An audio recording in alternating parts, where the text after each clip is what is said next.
탐정의 눈으로 사건을 들여다봅니다. 탐정 손수호. 오늘도 법학 박사 손수호 변호사 함께합니다. 어서 오십시오. 네, 안녕하세요.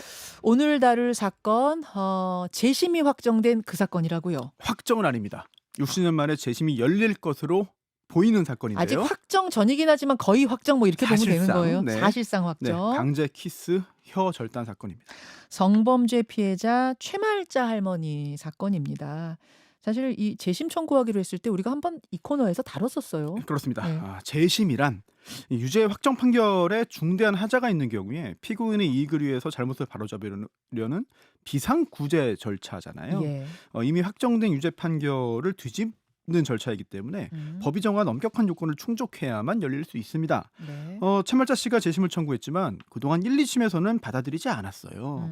하지만 이번에 제1고심에서 대법원은 다르게 봤습니다. 오늘 그 이유를 살펴보겠는데 60년의 세월, 그리고 여러 건의 재판을 오늘 15분 안에 다 담아야 합니다. 자, 어떤 사건인지부터 한번 다시 살펴보죠. 네, 64년 5월 6일 오후 8시경인데요. 최할머니가 집에 있는데 친구들이 놀러 왔어요. 네. 그때 19살 미성년자였거든요. 근데 일면증도 없던 이웃마을 21살 남성 노 씨가 그 친구들을 따라와서 길을 알려달라고 한 겁니다. 최 씨가 나와서 논두렁길을 같이 가서 길을 알려주고 뒤를 돌았는데 노 씨가 양 어깨를 잡고 발을 걸어서 바닥에 넘어뜨렸습니다. 성폭행을 할 생각이었던 건가요? 네, 강하게 저항을 했거든요. 근데 저항 과정에서 바닥에 있던 돌에 머리를 부딪혀 정신을 잃었다가 입안에 뭔가 들어오는 걸 느낀 거예요. 숨 막혀서 죽을 수 있겠다라는 생각에 깨물면서 저항했는데요.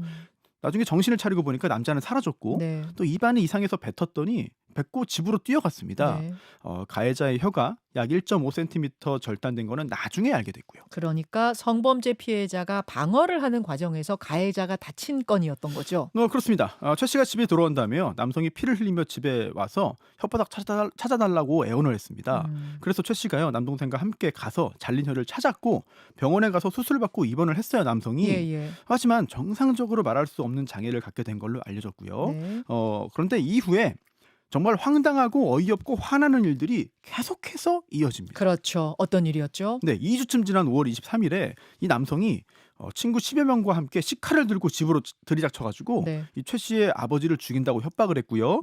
또 최 씨를 중상해로 고소했습니다. 네. 그냥 상해가 아니고 불구가 되도록 만들었다는 거죠. 고소를 당하기만 하고 그냥 놔뒀어요? 그건 아닙니다. 강간미수, 또 특수 주거침입, 특수 협박으로 고소를 했고요. 이 남성 노 씨는요, 구속됐습니다. 경찰이 혐의가 다 인정된다고 보고 기소 의견으로 검찰에 송치도 했어요. 네, 이거 뭐 잘했네요. 네, 그렇습니다. 그런데 최 씨도 중상해로 고소를 당했기 때문에 수사를 받았는데요.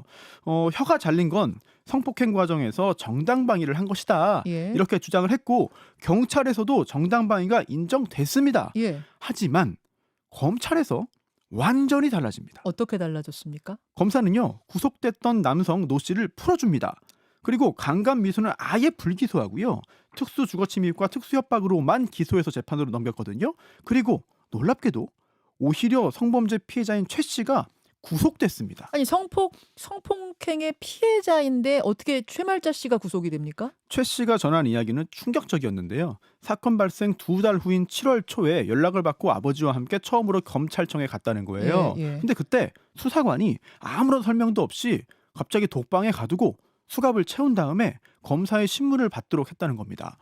그리고 그때요, 구속영장도 제시되지 않았고 구속 이유가 뭔지 설명도 안 했고 또한 변호인 선임권과 진술 거부권도 고지받지 못했다고 해요. 또 아버지가 사식을 넣어주었지만 네. 3일 동안 굶었다고 하는데요.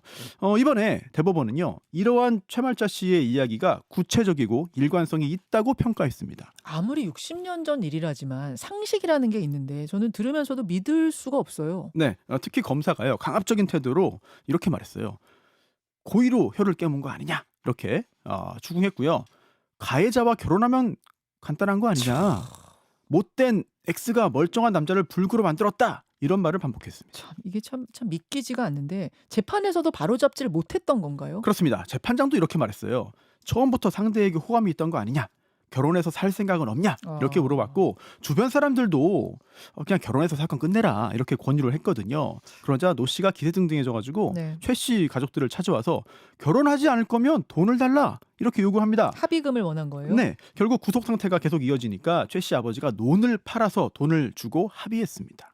아, 최말자 씨가 합의를 했어요? 네, 돈을 준 거죠. 피해자가 돈을 주고 가해자랑 합의를 한 거예요? 논 팔아서 돈을 줬습니다. 와, 재판의 결과는 어떻게 나왔습니까? 네, 이 남성 노 씨는요 특수주거 침입 그리고 특수협박으로 징역 6개월에 집행유예 1년 받았고요. 네. 최 씨는요 중상해죄 유죄 판결을 받습니다. 음. 징역 10개월에 집행유예 2년이에요. 그러니까 성범죄 피해자인데 오히려 더 중한 형을 받은 거죠. 그러네요. 또 심지어 구속됐기 때문에 6개월 동안 갇혀 있기도 했어요. 그 판결문에는 뭐라고 써 있었나요? 네. 당시 판결문에 이런 내용이 있습니다. 범행 장소와 집이 불과 100m 거리였고 네. 범행 장소에서 소리를 지르면 충분히 주변에 있던 인가에 들릴 수 있었다. 강제 키스가 이게 반항을 못하도록 꼼짝 못하게 해놓고 한 것이 아니었다. 또 혀를 끊어버려서 이제 말을 못하는 불구의 몸이 되게 한 행위는 정당방위의 정도를 넘은 것이다. 정당방위의 정도를 넘은 거다. 저는 네. 이게 납득이 안 되는데요. 또 이런 말도 있습니다. 처녀의 순결성을 방위하기 위한 것이라 하더라도 젊은 청년을 일생불구로 만들었다. 사춘기 처녀가 범행 장소까지 자유로운 의사로 따라간 것은 이성에 대한 호기심의 소치였다. 남자로 하여금 그녀가 자신에게 마음이 있는 것이라고 착각을 불러일으키고 키스를 하려는 충동을 일으키게 한 데 대한 도의적 책임도 있다. 물론 이게 60년 전이라는 어떤 시대와 문화를 감안해야 되긴 하지만 네. 그렇게 보더라도 저는 이 판결은 상당히 충격적인데요. 그렇습니다. 심지어 최 씨는요 재판 과정에서 이 정당방위를 주장한다는 이유로 순결성 감정을 받았습니다. 감정이요? 네, 이게 처녀성을 증명하기 위한 신체 감정까지 받은 건데요. 와. 그리고 성경험 여부에 대한 언론 기사도 나오기도 했거든요. 허허. 심지어 최 씨의 변호인도 이런 말을 했어요. 제가 발벗고 나서서 이 둘에 대한 혼인 중매를 하겠습니다. 이후에 최 씨가 구치소에서 나왔지만 네. 이미 언론 보도가 쏟아져 나왔기 때문에 평생을 죄인처럼 살아야 했습니다. 어떤 식으로 보도가 됐는데요? 당시 신문 기사들을 보면은요 네. 제목이 이래요. 키스 한 번의 벙어리, 뭐 키스 참사 이런 자극적인 제목을 달아서 가십성으로 보도를 했고요. 또 세상에. 심지어 혀 끊긴 것도 인연인데 결혼시키자 이런 제목의 기사도 있었습니다. 저 빨간 색깔 여러분 저희가 유튜브로 보여드리고 있는데 믿기지가 않네요. 신문 제목이 네. 혀 끊긴 것도 인연인데 결혼을 시키자 이렇게 아예 써 있어요 제목으로. 그렇습니다. 와. 이렇다 보니까 최 씨는요 동네 사람들로부터 손가락질을 당하다가 다른 지역으로 가서 혼자 살았고요. 네. 보다 못한 집안의 권유로 서둘러 결혼했지만 또 곧 이혼하고 맙니다. 그 뒤로는 어떻게 됐습니까? 혼자서 아이를 키우면서요 온갖 일을 다 하면서 힘들게 살았습니다. 그러면서도 언젠가는 공부를 하겠다는 꿈을 갖고 있었는데요. 예. 60 넘어서 검정고시를 거쳐서 방송통신대 졸업 논문을 쓰게 됐거든요. 네. 그때 자신이 겪은 일을 정리했는데 이걸 읽은 지인이 한을 풀자고 말해서 재심 청구를 결심하게 됐습니다. 바로 그렇게 된 겁니다. 지인이 이거 한을 풀어야 된다. 가만히 있을 일이 아니다 해서 재심 청구한 게 2018년이었죠. 그렇습니다. 그래서 2년 동안 준비해서요. 사건 발생 56년 만인 2020년에 재심을 청구했고요. 예. 이때 중요한 사건이 있었어요. 어떤 사건입니까? 2020년 7월에 부산에서요. 23살 여성이 자신을 성폭행하려던 30대 남성의 혀를 물어서 절단한 사건이 벌어졌는데요. 가해 남성이 만취한 여성을 차에 태운 다음에 산길로 데려가서 청테이프로 결박하고 강제로 키스를 시도한 겁니다. 이때 여성이 혀를 깨물어서 3cm가량 절단된 건데요. 화가 난 남성이 여성의 입을 때려서 전치 2주 상해를 입혔고요. 그리고 또 경찰 지구대를 찾아가서 자신이 중상해 입었다고 여성을 신고했어요. 굉장히 유사하네요. 최말자 씨 네. 사건이랑. 하지만 전개는 완전히 달랐습니다. 어떻게 됐습니까? 경찰이요 차량 블랙박스 그리고 인근 CCTV를 통해 가지고 네. 감금과 강간치상 혐의를 확인했습니다.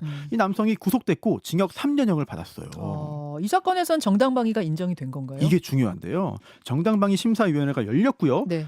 비록 정당방위는 아니지만 벌하지 않는 과잉방위가 인정돼서 불기소됐습니다. 좀 과잉이긴 하지만 이건 벌할 네. 수 있는 게 아니다 이렇게 된 거예요? 네, 형법에 이런 규정이 있습니다. 야간이나 그 밖에 불안한 상태에서 공포를 느끼거나 경악하거나 흥분하거나 당황했기 때문에 과잉 방어를 한 경우에는 벌하지 않는다.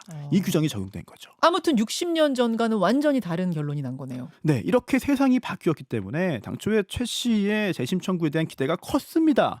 하지만 1심과 2심 모두 재심 청구를 기각했어요. 왜 재심이 안 받아들여졌던 거죠? 사실 최 씨가 주장한 재심 사유는 다양했는데요. 우선 이 남성 노 씨가 사고 후에 운전병으로 월남전에 갔다 이런 기록이 나왔는데요. 즉 불구가 된 게 아니지 않느냐. 따라서 중상해죄 아니다라고 주장했습니다. 하지만 법원은 인정하지 않았어요. 왜냐하면 언어 기능 전부 상실이 아니더라도 발음의 현저한 곤란을 가져왔다면 이건 중상해다. 이렇게 보면서 재심 사유로 인정하지 않았던 것이고요. 또 다음으로 당시 재판부의 정당방위 규정의 해석이나 적용에 오류가 있다고 주장했지만 예. 이거 역시 배척됐습니다. 그럼 이번에 대법원이 재심 열려야 한다고 결정한 네네. 결정적인 이유는 뭔가요? 대법원은요. 검찰 수사 과정에서 영장이 없는 불법적인 체포감금이 이루어졌을 여지가 충분하다고 본 겁니다. 그래서요. 형사소송법 420조 7호에 의해서 재심이 열려야 한다고 본 거죠. 420조 7호는 어떤 네. 내용인가요? 조금 복잡한데요.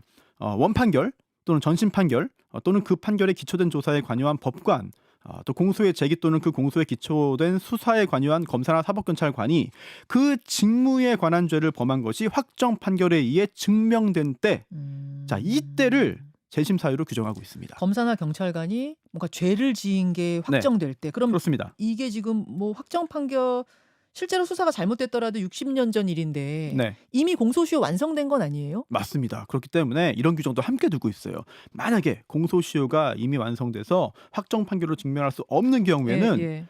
그러한 사실 자체를 증명을 하면 재심 청구할 수 있다. 늦게라도 증명하면 재심 청구할 수 있다. 그렇습니다. 그래서요. 수사와 재판 도중에 당한 어떤 범죄 피해에 대한 진술이 합리적이고 또 진술 자체가 모순되지 않고 허위로 진술할 동기나 이유가 없어서 진술에 충분한 신빙성이 있다면 원칙적으로 재심 청구를 인정해서 기회를 보장해야 한다고 이번에 대법원이 판시한 거죠. 근데 영장도 없이 구속됐다고 아까 그러지 않으셨어요? 이게 중요한 겁니다. 이 부분이 제일 중요한 건데요. 네. 원심은요. 최 씨가 사선 변호인 선임해서 재판받으면서도 당시에 불법 구금을 주장한 적이 없다는 이유로 이 주장을 배척했습니다. 네. 하지만 대법원은 다르게 본 거예요. 64년 7월 초부터 9월 1일까지 2달 동안 영장도 없이 불법적인 체포감금이 이루어졌을 여지가 충분하다고 본 겁니다. 뭐 근거가 있어요? 그렇습니다. 당시 신문 기사들을 보면은 여러 가지 이야기가 나오는데요. 네. 10월 22일자 신문 기사에 이런 내용이 나옵니다. 담당 검사는 2달 동안의 수사 끝에 경찰 조사를 번복, 중상해 혐의로 구속 기소했다. 그리고 또 12월 18일 신문 기사에는요. 네. 검사에 의해서 50여일간의 조사 끝에 사건이 완전히 전복, 처녀를 유죄로 단정, 정식 구속 기소하였다. 이런 내용이 나오는데요. 이거 정확히 보면 2달 동안 검찰 조사가 있었다는 얘기예요. 그런데 공식 자료를 보면은요. 이런 내용만 있습니다. 64년 9월 1일에 구속되어 9월 3일에 기소되었다. 그러면은 9월 1일 구속되기 전까지는 불법 체포, 불법 감금이었단 게 그렇습니다. 공식 기록상 9월 1일 구속이거든요. 네. 그러면 7월에 붙잡혔던 건 도대체 무엇인가? 이 부분이 문제가 된 거거든요. 그러네. 그렇기 때문에 검사의 이러한 행위는 인신 구속에 관한 직무를 행하는 자가 그 직권을 남용하여 사람을 체포 또는 감금한 것이다. 결국 형법 124조의 직권남용에 의한 체포 감금죄가 구성된다고 본 거죠. 이게 바로 재심 사유로 인정됐습니다. 그리고 또 공소시효가 이미 완성됐잖아요. 확정 판결을 받을 수 없는 때라고 본 거죠. 와, 진짜 어렵게 돌고 돌아서 대법원에서 재심이 결정이 된 건데 네. 이렇게 되면은 60년 만에 다시 이제 무죄로 억울함 풀게 되는 겁니까? 절차가 아직 남아있긴 합니다. 아직 재심을 열지 말지를 따지는 단계거든요.